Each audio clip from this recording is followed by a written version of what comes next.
Good morning, students. Today I am going to explain lesson 2 The Sound of Music. ये आपकी book Beehive का second lesson है, the sound of music, संगीत की ध्वनि। तो ये दो पार्ट में है, तो आज हम पहला पार्ट स्टार्ट कर रहे हैं। पार्ट 1 है Evelyn Glennie listens to sound without hearing it. Evelyn Glennie आवाज को बिना सुने ध्यान से सुनती है। तो हम ये स्टोरी स्टार्ट कर रहे हैं। तो rush hour crowds jostle for position on the underground train platform. A slight girl looking younger than her 17 years was nervous and excited as she felt the vibrations of the approaching train. It was her first day at the prestigious Royal Academy of Music in London, and daunting enough for any teenager fresh from a Scottish farm. But this aspiring musician faced a bigger challenge than most. She was profoundly deaf. तो ये एक girl की कहानी है, इवेलियन Glenny जिसका नाम है, और ये बहरी है।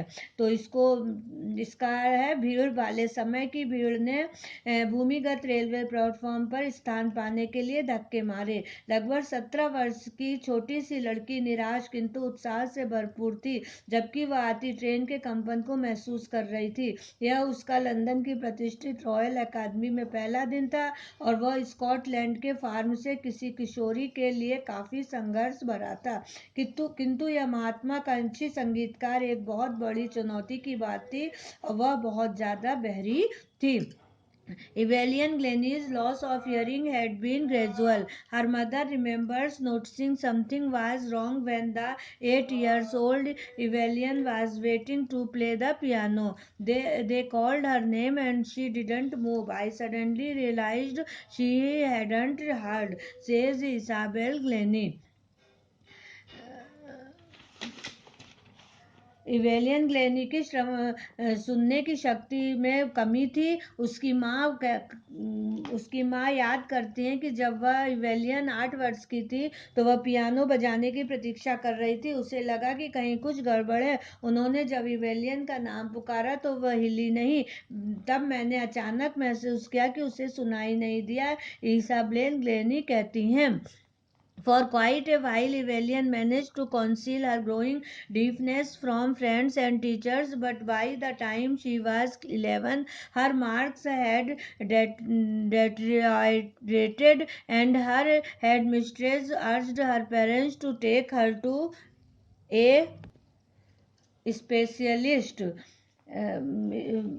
कुछ समय तक तो उसने इवेलियन की बढ़ती हुई बहरेपन को उसके मित्रों और शिक्षकों से छिपाया रखा, किंतु जब वह 11 वर्ष की हुई तो उसके प्राप्तांक गड़बड़ आ गए थे और उसको प्राचार्य ने उसके माता पिता से अनुरोध किया कि वे उसे किसी विशेषज्ञ के पास ले जाएं। It was then discovered that her hearing was severely impaired as a result of gradual nerve damage. They were advised that she should be fitted with hearing aids and sent to a school for the deaf. Everything suddenly looked black, says Evelyn. तब यह पाया गया कि उसकी सुनने की शक्ति नसों की क्षति से नसों की क्षति से उसमें हानि के परिणाम स्वरूप गंभीर रूप से रुक गई है। उन्हें सलाह दी गई कि उसे श्रवण शक्ति यंत्र लगाया जाए और उसे बहरे व्यक्तियों के स्कूल में भर्ती करवाया जाए। तो ये जो है अचानक जो है इवेलियन के लिए सब कुछ ब्लैक हो गया था, ऐसा इवेलियन कहती है।